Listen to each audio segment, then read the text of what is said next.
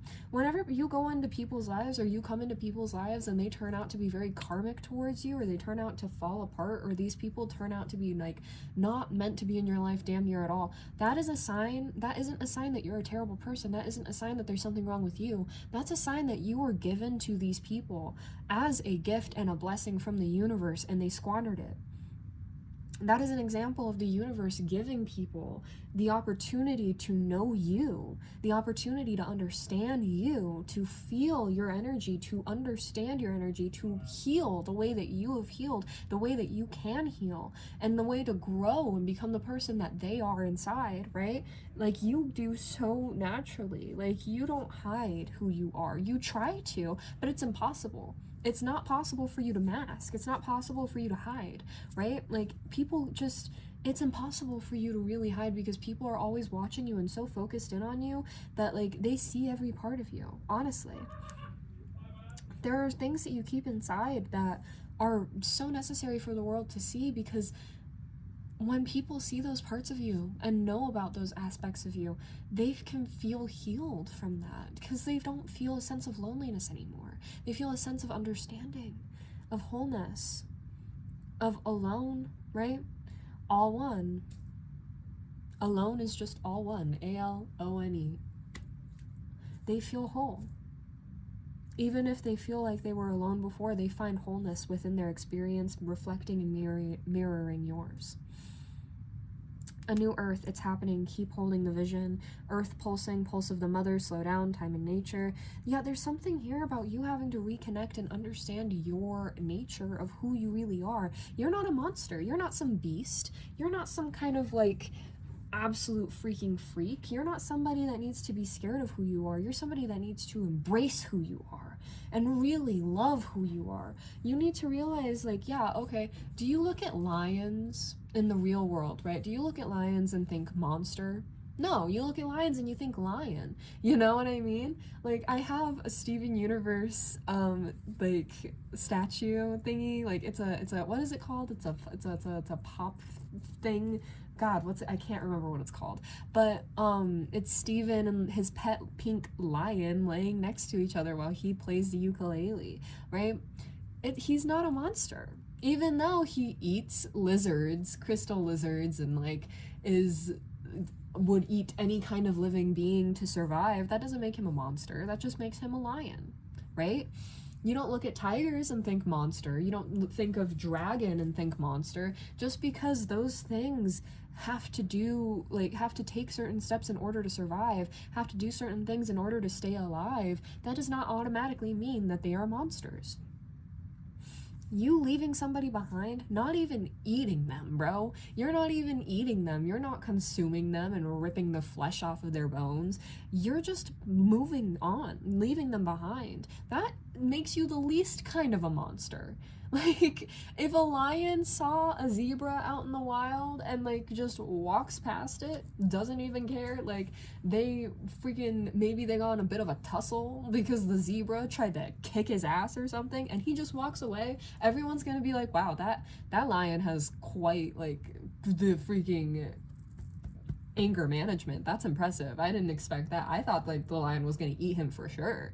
Like, that's crazy. Or at least kill him. And he didn't. You know what I mean? And it's like one of those things where you didn't even do anything wrong. You didn't even do anything wrong here.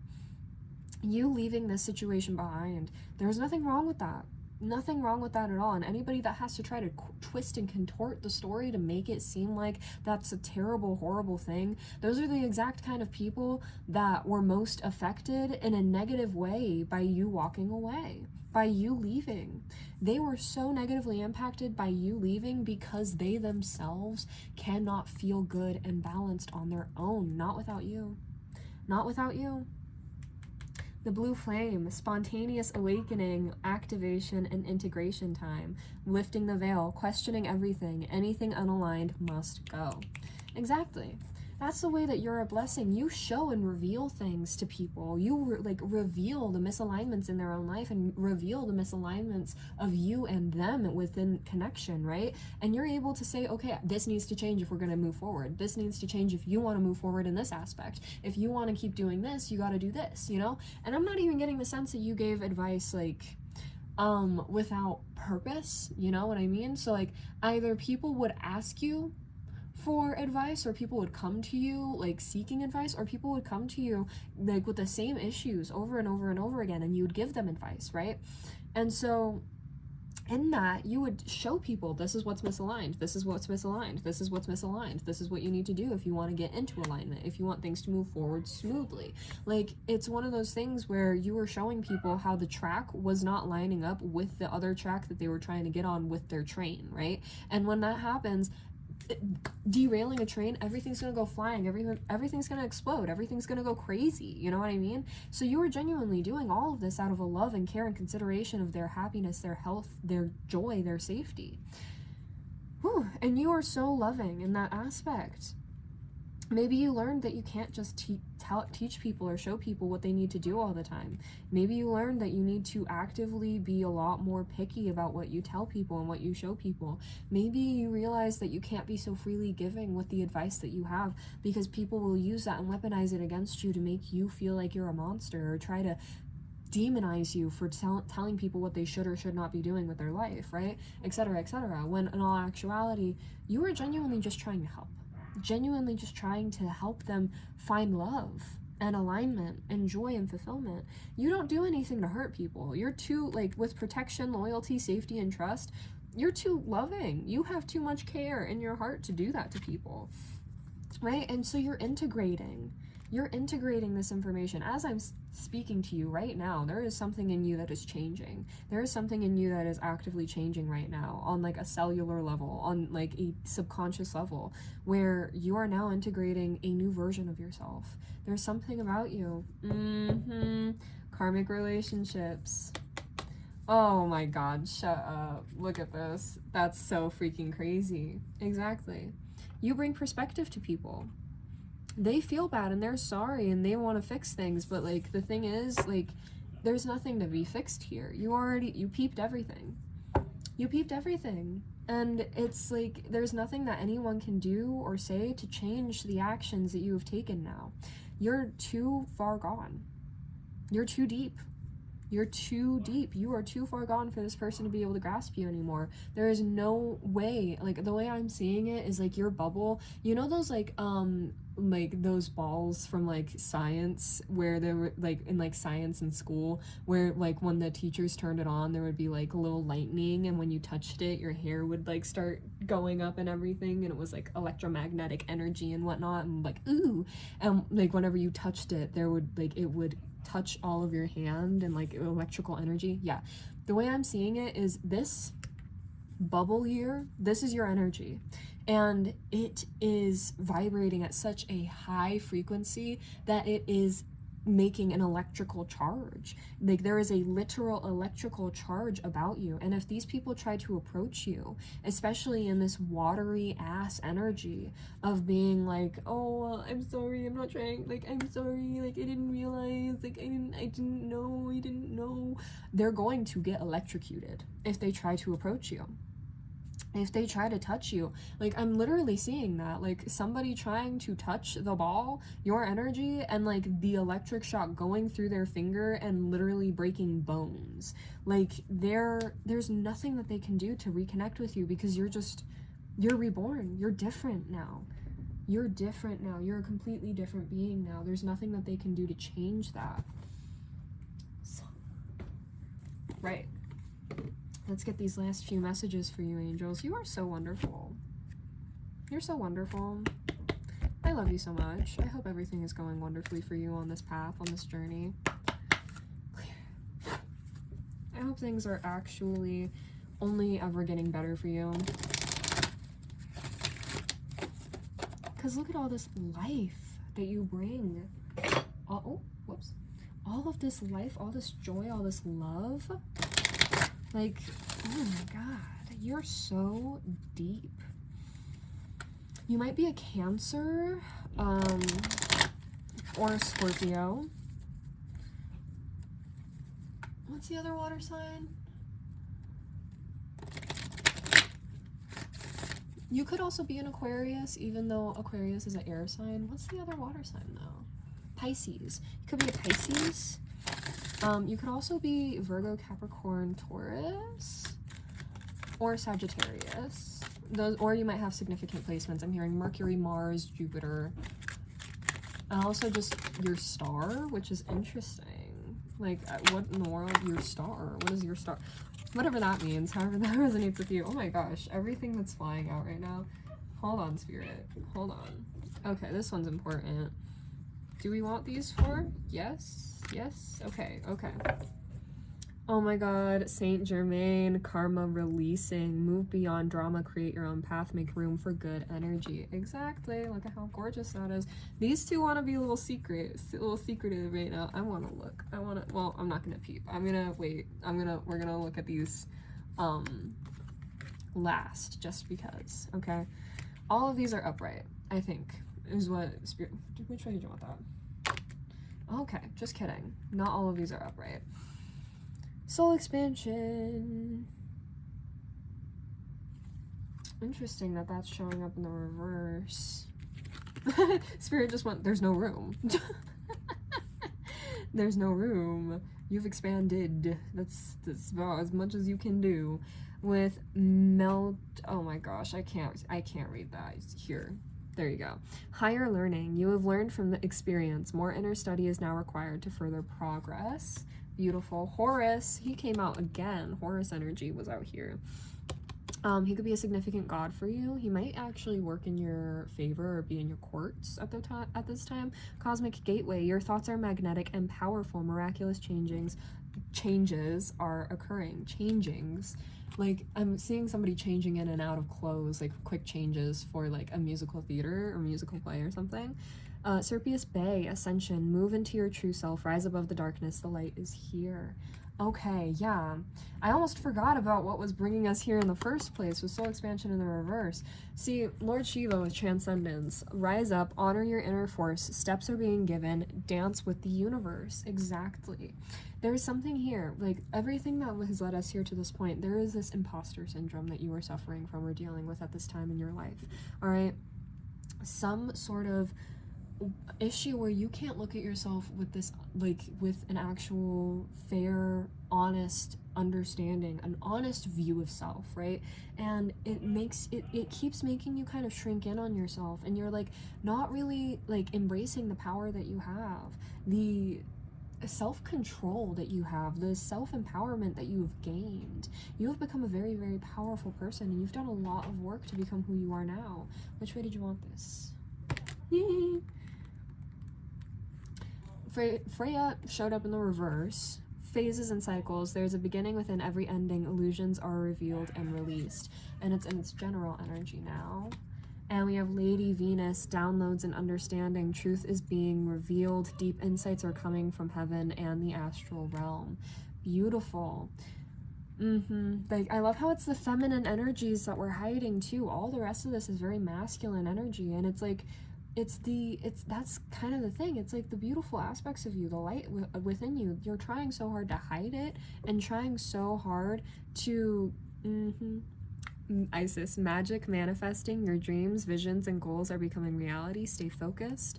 And El Moria, or I think, awakening presence. With the universe is with you, wear a cloak of protection and love. Exactly. Like, you are so powerful right now, and you are creating an entire new reality for yourself right now. And the best way that you can possibly do that for yourself is release these small ideas of who you are. Release these boxes that people have tried to put you in, that you have put yourself in. Allow yourself to like reveal, and take your hands off of your eyes, and allow yourself to see yourself from this grander, bigger perspective, because you have a very beautiful, beautiful soul. You are a very huge blessing to the people in this realm. You are such a big, important aspect to life itself. Like, your testimony is going to change people's lives. And the way that you've gone through and will achieve whatever you are setting out to achieve in your life, you're going to inspire the masses, dude. You are already an inspiration to people. There are so many people out there that already regret having lost you, or losing you in their life, losing you in their idea of what their life was going to be, and without you, it's just completely different. It's completely different.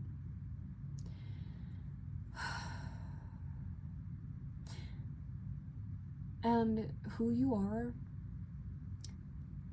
coming into being, right? Who you are allowing yourself to see yourself as, and who you're accepting yourself to be. They're a very beautiful person, Pile 3.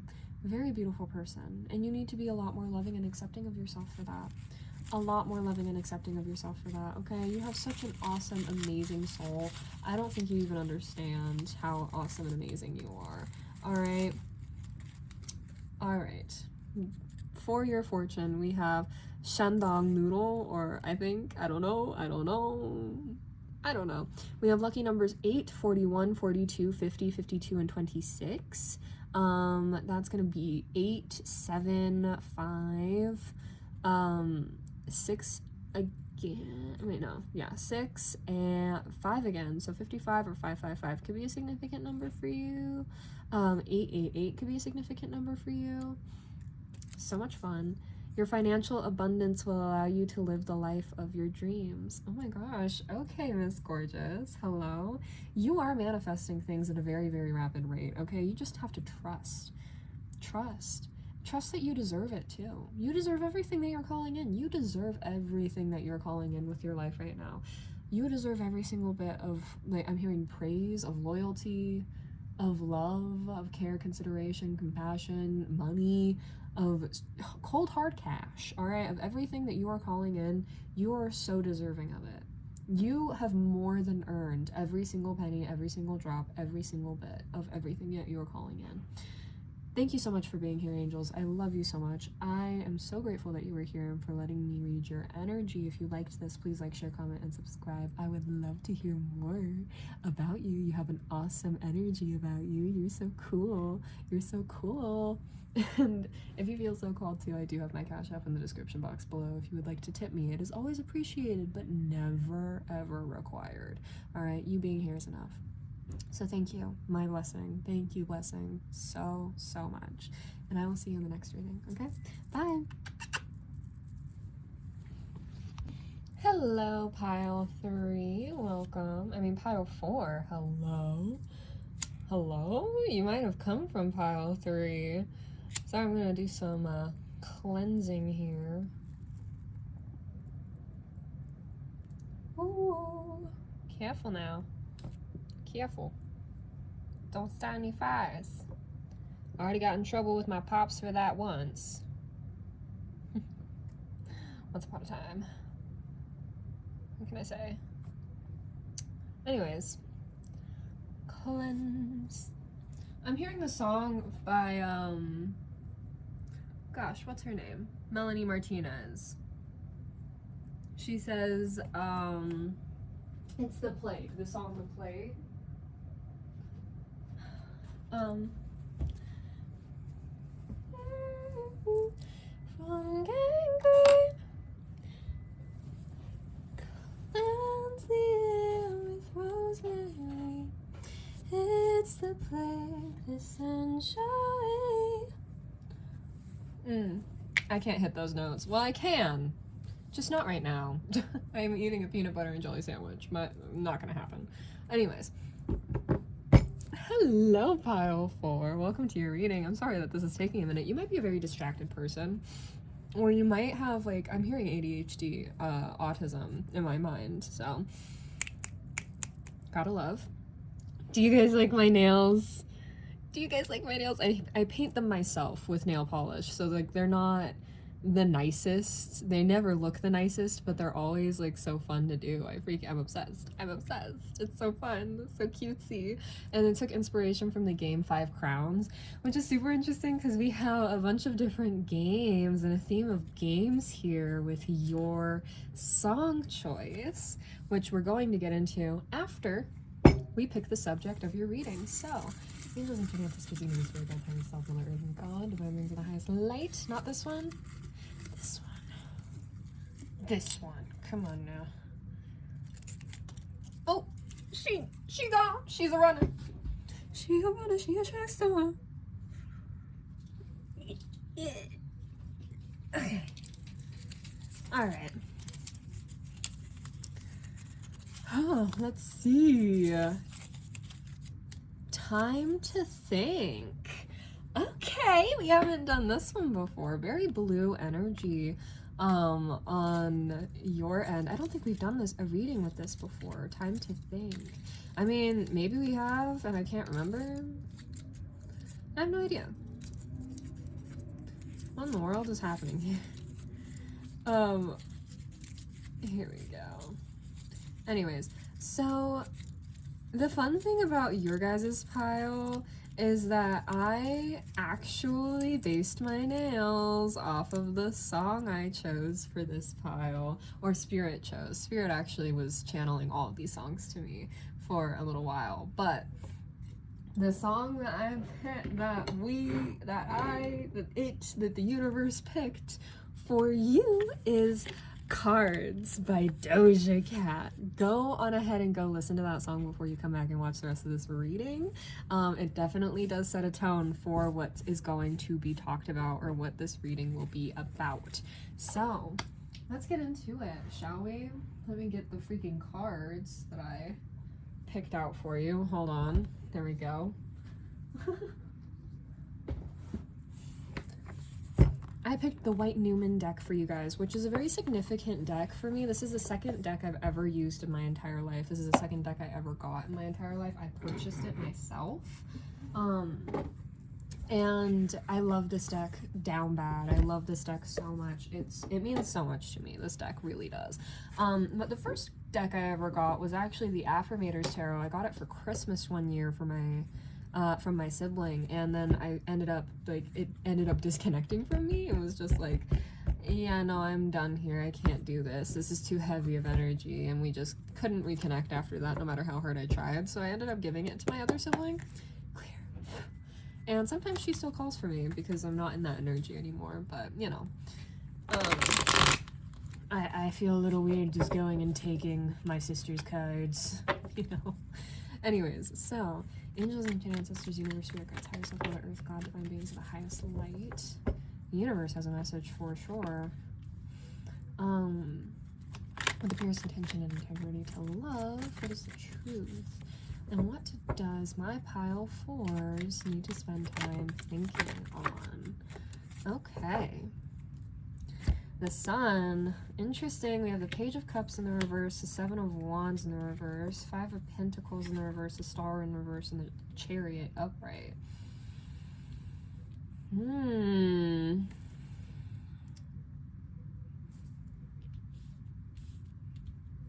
That feels right. Okay. So, I literally can't get your song out of my head right now. A little more back and forth. A little more touch and go, baby. The more that we clear the smoke, a little further I'll go. Oh my god. Okay, so Spirit. Oh, hello. Okay. So, Spirit is saying right here, right now, to me, you need to be thinking about what you deserve, collective. You need to be thinking about what you've earned. Okay? Because there's something here about how you have a used and abused energy to you, in a sense, right? Like, where, innocence. Yeah, it's just like there's something about you where you've really been, like, you've gone through it. You've gone through the ringer. You've been really, like, used and hurt within your life. You've been really used and abused within your life, right? And it comes down to, like, I'm hearing maybe, like, ooh, gross. I'm hearing when it comes to bodily function, like maybe, oh god, now I'm seeing like the Sister's Keeper from like the movie, you know, which if you don't know about that, the plot is basically about how this petri dish baby was made specifically to donate organs so her sister could live, and she ends up suing her parents because she doesn't want to be used as an organ donor for her dying sister. But like, yeah, your autonomy, your like your ideas, your thoughts, your feelings, like your energy, all of it was very much so abused. I feel like this is like energy of like a collective that hasn't really tapped into their energy though, that doesn't really understand or know how deep or vast their energy really goes with the Star in the reverse here. There's something here about you knowing, like, to a degree, that you are it. You are it. You have the it factor. You know that you are it. Like, you are a blessing. You are a gift to people. It's just that your idea or your view of that is a little bit skewed because you don't even understand the full scope of it all. You don't understand what you truly deserve, is what Spirit is saying to me. Because, like, the way that you've been treated your entire life, you haven't been treated right. You don't know what it's like to be treated right.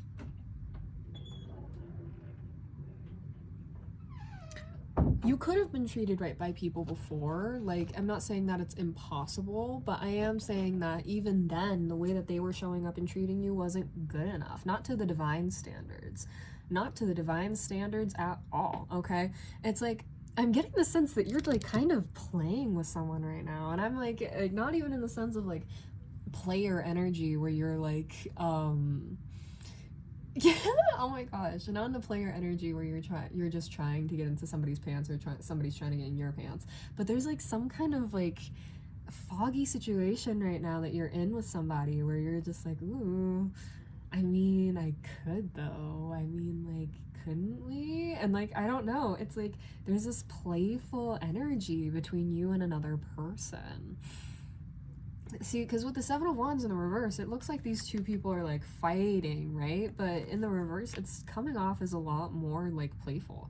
Like, so much more playful, especially with the Sun here. Ooh, but we do have the 9 of Swords and Justice underneath that. 2 of Swords in the reverse. See, yeah, with the Justice card coming out, like, this is telling me that there's something here, like, because of past experiences, you don't actually know whether or not what you're going through or what you're dealing with right now is actually equal with or reciprocal in a sense that you genuinely deserve how you're being treated. And the thing is, like, sometimes you do get into relationships where you're being treated in a certain way where you genuinely, like, you're not ready for it, where you want to run from it, where you're scared of it, where you don't want to be in that energy, right? But usually that's a sign that you are exactly where you need to be. Your knee-jerk reaction to run is a reflection of your experiences in the the past, not a reflection of who you are in the present, right? Okay. Hello? What song is that called? Oh my gosh, it's the Rihanna song. Is hold on. It's that one Rihanna song.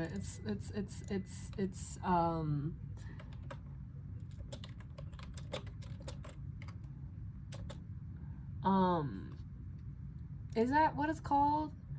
S&M? Yeah, S&M. They might be into that. Like, whoever you're talking to, they might be into that, because I'm noticing, like, the candlestick and the rope over here from the, like, they're like little pieces from Clue. Which is interesting that Clue is coming through, because it's like, yeah, it's like you're trying to piece together some kind of like a wider understanding of this person. It's like the way that you guys interact with each other, it's kind of a way for you to like feel out and see like how this really is working out for the two of you, and how it's actually like kind of panning out, and how it would pan out with the two of you, right? Because like with the Knight of Cups and the Five of Pentacles in reverse over here, in your past, you realized that you were definitely used, okay? You realized that you were definitely not treated fairly or given to the way that you gave to other people. Like, you recognize the blessing in everything that you brought to the table and everything that people brought to you. It's just that you also realized that everything that people were bringing to you was actually causing a lot more lack and a lot more excuse me, I'm hearing they were like, it was insufferable. Like, everything that you were getting in return for everything that you were giving was just suffocating you. It was just weighing on you. It's like people were disguising cups full of concrete as cups full of wine, and like they were just giving that to you, being like, oh, this is equal.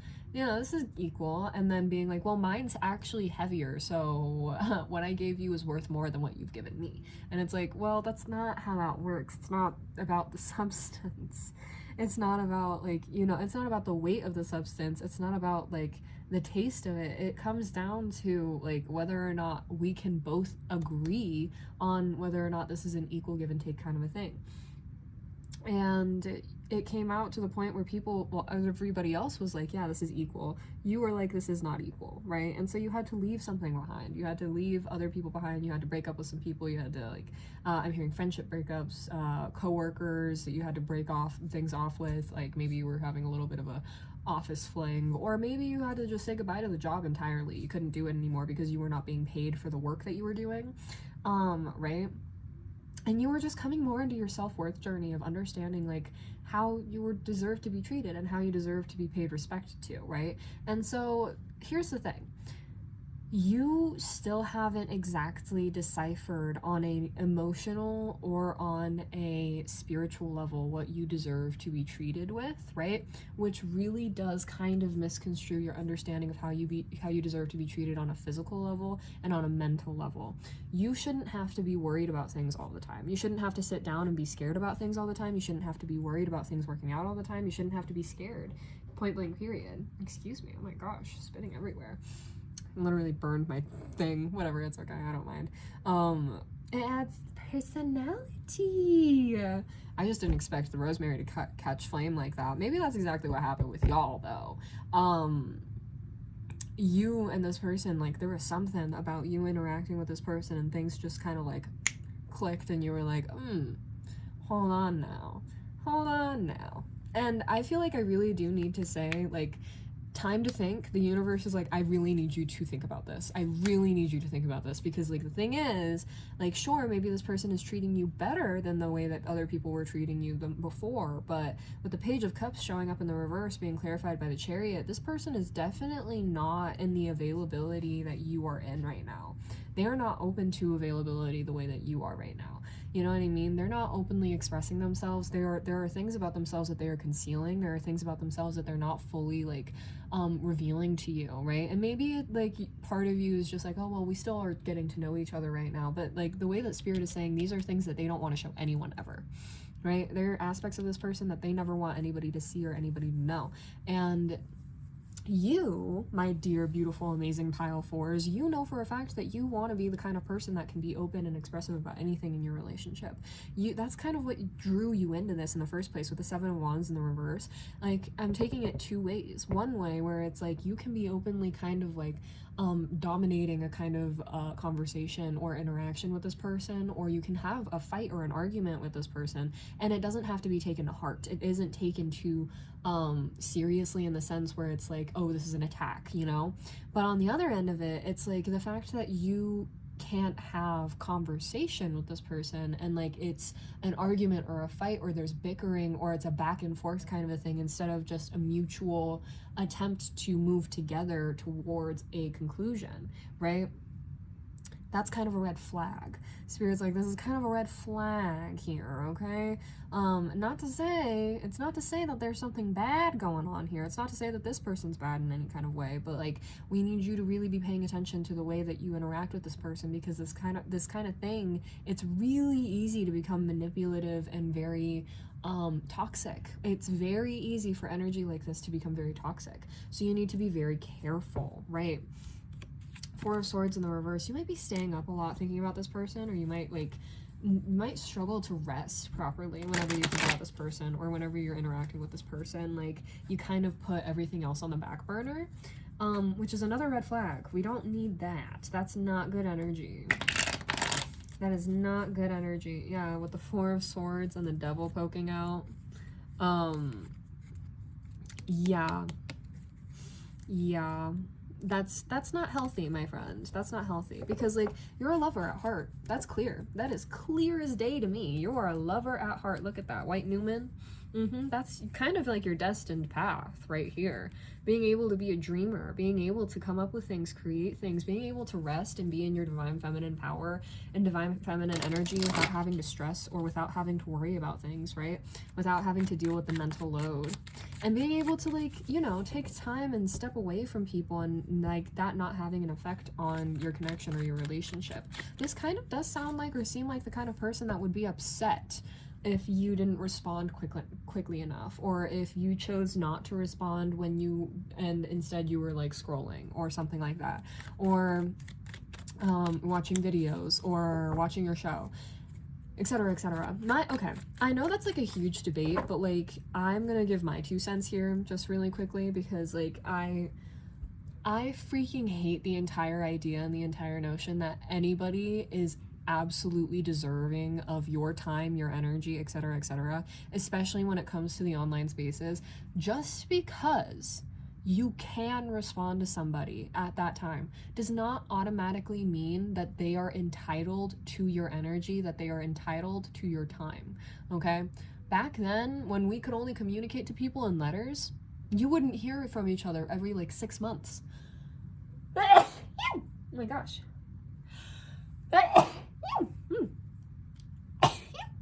Holy shit. 3 sneezes. Love is coming in. I'll tell you that much.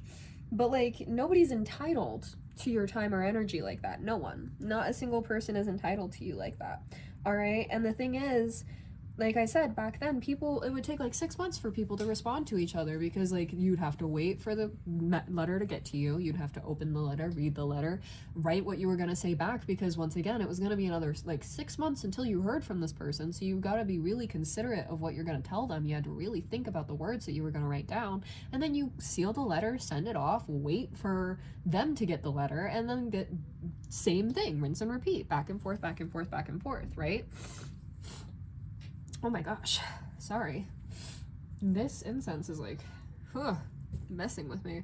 But there is this kind of air of entitlement, I think, that's coming from this person. And I'm not saying that this person themselves are entitled, but there is something about this person that's very like, very hit or miss. There's something about this person where it's like, there's like a volatility to their energy. They could be a sore loser. I'm picking up on that. 2 of Swords. Yeah. And with the Knight of Swords, exactly. There's something about like this person that's very contemplative. They take their time coming up with things that they're gonna do or things that they're gonna say. Or you might be that kind of person that you like to take your time when it comes to things that you want to say to people. Two of Swords with the Seven of Swords. Exactly. There's something here about whenever something doesn't work out, or whenever a plan doesn't work out, or however this person presents themselves, it turns into like a mask that falls off of them. There's kind of like, I'm hearing temper tantrum. And like, there's something that you haven't realized about this person, right? And like, Spirit is saying you don't have to like distance yourself from this person. Like, if you want to like, you know, if you want to like have like a little quickie, I mean, like, go do your thing. But like, yeah, ultimately this is not a balanced connection. This person will not realize what they have when they have it. Yup, because look at you. Queen of Wands, King of Pentacles, King of Wands, Six of Wands, Three of Cups, Ten of Cups. Yeah, look at you. Look at you on this in divine timeline, dude. Divine fulfillment, divine alignment, bro. They would throw all of that right out the goddamn window if you tried to offer them an actual offer. Don't give them anything that's actually like sustainable. Don't offer anything actually sustainable. If they, and like the thing is, the way Spirit is saying it to me is like, for some of you, if they do want something that's actually sustainable with you, then they will not shy away from doing the work to become better. They will not shy away from doing the work to be better. And they will actively work to be better for you. Exactly. They'll do the work that it takes to become vulnerable instead of hiding. They'll do what it takes to be able to reveal themselves of who they truly are to you. They won't sit there and try to... Hold on. Okay. They won't sit there and try to make you feel like there's something wrong with you for wanting you to, like, wanting them or wanting you to be in this kind of, like, agreeable headspace, right? They're not, yeah, exactly. They're not going to want to burden you. So, like, time to think. Spirit, what more do you want to say to our beautiful pile of fours? Time to think. Four of Cups. Yeah, like, there is something here that you're really missing. Excuse me, oh my gosh. Pardon me. There is something here that you're missing about when it comes to your own joy and when it comes to your own fulfillment. Oh my gosh, sorry, I'm not trying to like knock you over or anything. I'm hearing you've gotten so used to being in endless cycles with people that exist in very low vibrational energy, that constantly throw themselves into low vibrational energies and are always like kind of like recycling, repeating these same old things, like in like a never ending toxic cycle of exhaustion, of deceit, of lies, of like, look, of ulterior motives is what Spirit just said to me with the Five of Wands. And you deserve better than that. You deserve something new. You deserve something different. You deserve something fresh. You don't deserve to throw yourself into the next thing that's exciting just because it's familiar. You deserve to experience something new, something different. You deserve new. You deserve renewal. You deserve refreshment. Seven of Cups. Yeah, the Spirit's like, you got options. You don't have to commit to the first nice looking or kind acting person. You don't have to commit and like give into like the first like, yeah, person offering something or presenting something to you. Devil with the King of Pentacles in the reverse. Exactly. Like, this person is coming off really stable, but like with the Ace of Wands in reverse, I'm hearing impotence. Ooh, that's interesting. Yeah, like the Emperor, the King of Cups, and the Eight of Swords here. There are so many other people out there, so many other options out there for you that aren't going to sit there and try to keep you in this, like, in these games, in these mind games, right? Like, games. People out there that aren't going to try to play, you know what I mean? Because playing, like, it's fun to play. It's fun to, like fuck around, have fun, of course, obviously. Who doesn't enjoy fucking around sometimes? It's called fuck around and find out for a reason, because some people just have a kind of curiosity that absolutely needs to be quelled, right? There ain't nothing wrong with that. Absolutely nothing wrong with that. That is just how human beings are. And we do not judge human beings for being human, all right? Not in this corner of the internet, not in this house. Oh my Jesus. King of Wands in the reverse, Ten of Swords in the reverse, Ace of Swords. Interesting. Yeah, like, there are so many other people out there. There are so many other options out there for you. You are the Queen of Wands. You have, like, a divine power of you, okay? This divine ability about you that you don't have to sit here and like just take any offer that's given to you. You have options, and maybe not every option is presenting themselves to you right now. Maybe not every option is like running to you to offer, right? And Spirit is saying like, yeah, that's no reason to like victimize yourself or to look at yourself like you're like, woe is me, nobody likes me, nobody wants me. No. It's the opposite of that. Justice. Exactly. You're being too hard and judgmental on yourself. Six of Cups, the Hermit, Eight of Pentacles with the World. Yes, beautiful. Beautifully said, Spirit. Like, you are out here on your own path, on your own journey, trying to reach what you can, being kind, considerate, and loving to people, and like making sure that wherever you go and wherever you end up, you're leaving kind, positive, loving memories behind for people to like be fond of, while simultaneously achieving the goal and putting the work in to get to where you really want to go and completing the cycle of whatever you're trying to achieve in life, right? So for some of you, maybe you're writing a book right now. Others of you, maybe you're actively trying to create like a show, or a like maybe you're trying to create a clothing line. I'm hearing that. Maybe you're trying to make bags. Maybe you're trying to like make pens. Maybe you're trying like there's just something very like hands-on creative about you. Maybe you're just trying to make new friends. Maybe you're just trying to go out and make new friends, make new connections, meet new people, and like have new fun experiences with people, right? Like maybe I'm hearing karaoke. Maybe you're just trying to go out there and have fun with people, and that's all. You're just trying to have fun, and there's nothing wrong with that. Queen of Pentacles with the Page of Pentacles. Exactly. Like there's nothing to be worried about here.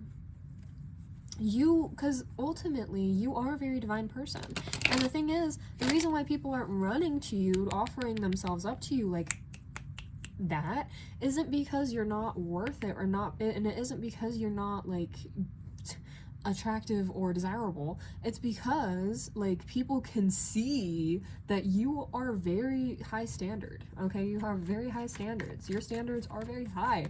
You expect a lot of people, right? You won't accept just anything from people. You had to upgrade your standards, upgrade your expectations of people for years, is what I'm hearing. And like now, sorry, I'm just making sure that my recording is still going.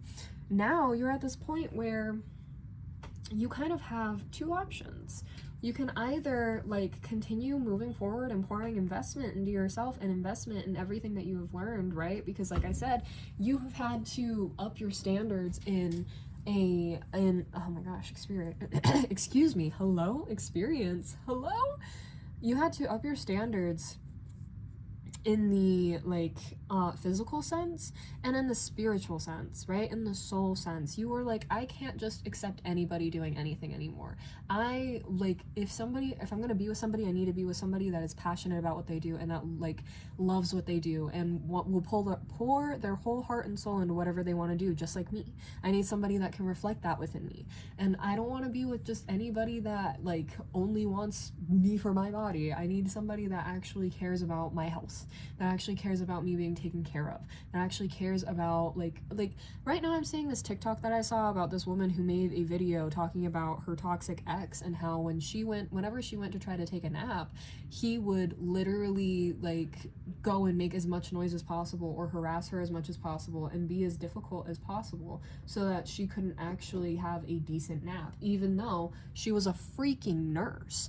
And it's that kind of a thing where some like people would not prioritize you or your health or make sure that you were doing okay or taking the naps that you needed or eating the food that you needed or etc., just things like that. And you had to up your standard in that sense. Somebody that was actually clean, that would actually maintain the cleanliness of the spaces that you were trying to maintain, etc., and like, you know, so now you have to like realize that you're at the space now where you need to have a little bit of higher emotional expectations and higher mental expectations with the lovers. Exactly. Okay, that's where your true union is going to come in. That's where your true divine union is going to come in. Not in anything but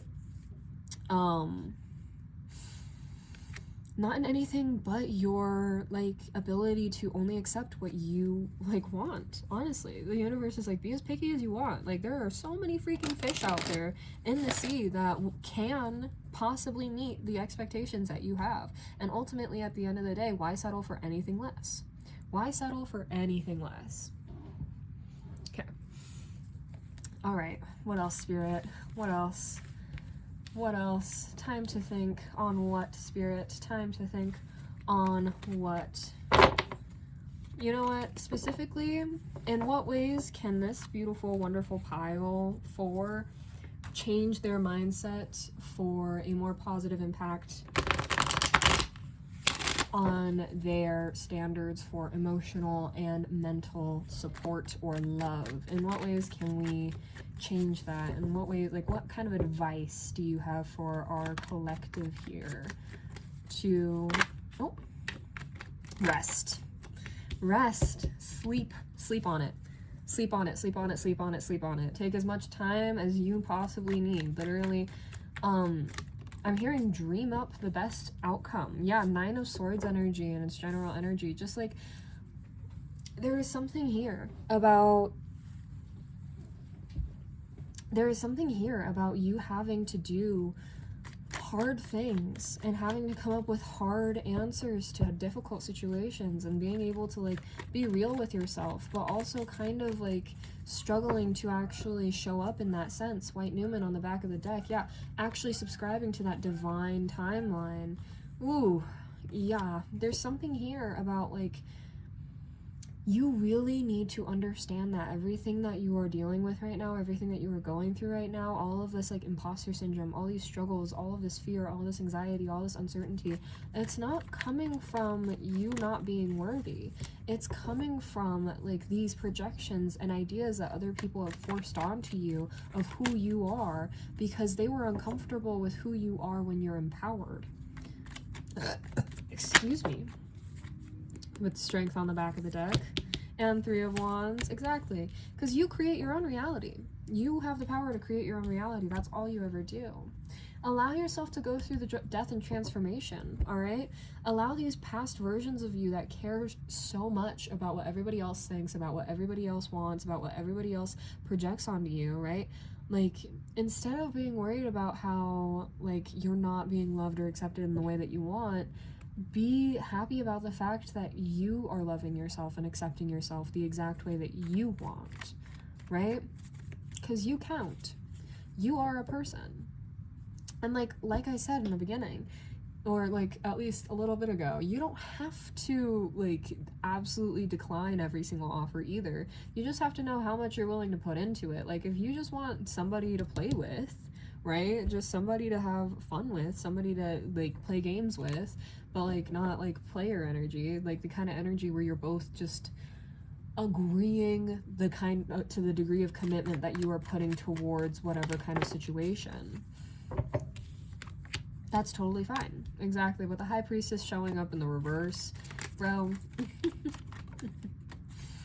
Yeah, like you won't know until you know.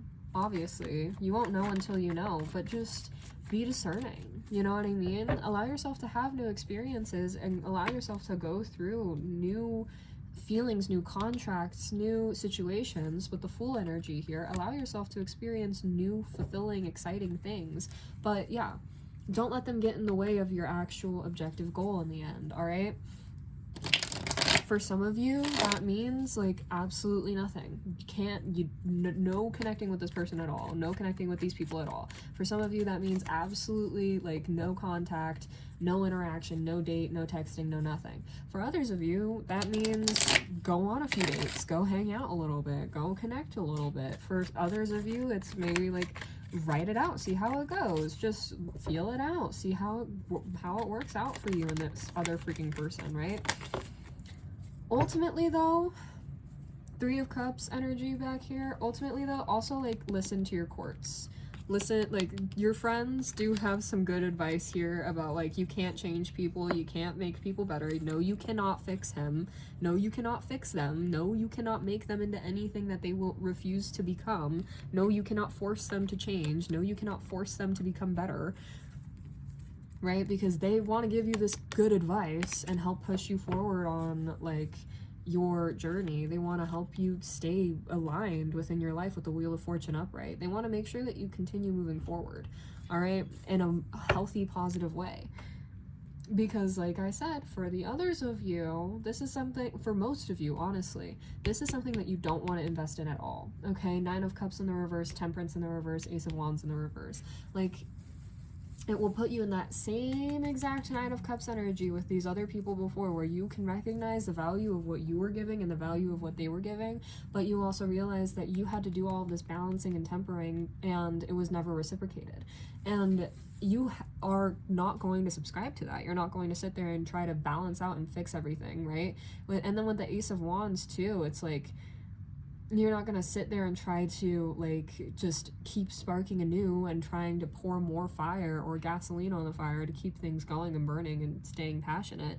That's not your job. So it'll probably just fizzle out after a while, like, just as long as you don't invest in it. Do not invest in it, okay? Don't invest in this. This is very short term. If you want to do something with this, like, make sure it is short term, you know what I mean? Don't pour your whole heart and soul into this. Yeah, 8 of Swords. You'd just be putting yourself in a very compromising position. Whew. Focus on yourself. Rest. Just rest. Allow yourself to go through the transformation of changing and becoming new. Allow yourself to become whoever you are, whoever you want to become. Allow yourself to go on your victory path. 6 of Wands. Whatever looks like the most victorious ending in this connection, go for it. Go for it. Yeah, 5 of Swords in the reverse. No harm, no foul. No harm, no foul. Is there anything else? Any last messages, Spirit? Any last messages? Okay, yeah.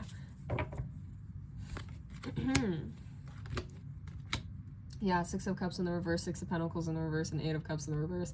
Yeah, ultimately, at the end of the day, this person's only going to, like, want to live off of you, just like most other people. They're not going to actually want to reciprocate. They're not going to actually want to give what you have to give, because it's hard to come across people that give what you give in the first place. And they're not going to want to go through a transformation of change and death that you so easily subscribe to. They're just going to be very, like, I'm hearing very catty. They're gonna be very catty and like, so I'm hearing bottom feeder energy. That's funny. Yeah, so just don't invest in this like that. Don't invest in this that much. Like, what you are looking for will come to you. Stay open to your options. Stay open to what you want in life. But I guess you're getting 2, but there was something.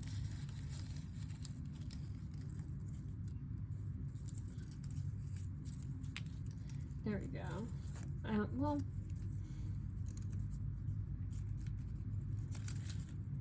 okay. Oh my gosh.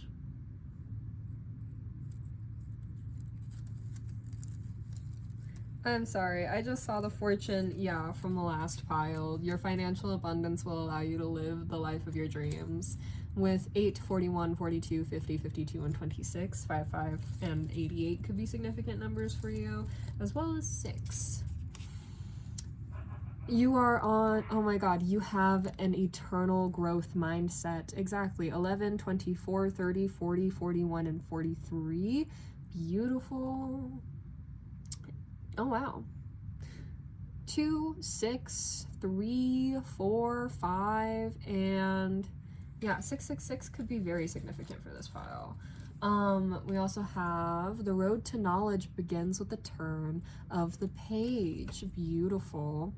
We have lucky numbers 28, 13, 19, 56, 10, and 23. That's 5, 11. Oh, 11, 11 could be very significant for this pile. 10, 10, 10 could be very significant. We also have 4, 10, 10, 10 on this pile. Beautiful, beautiful.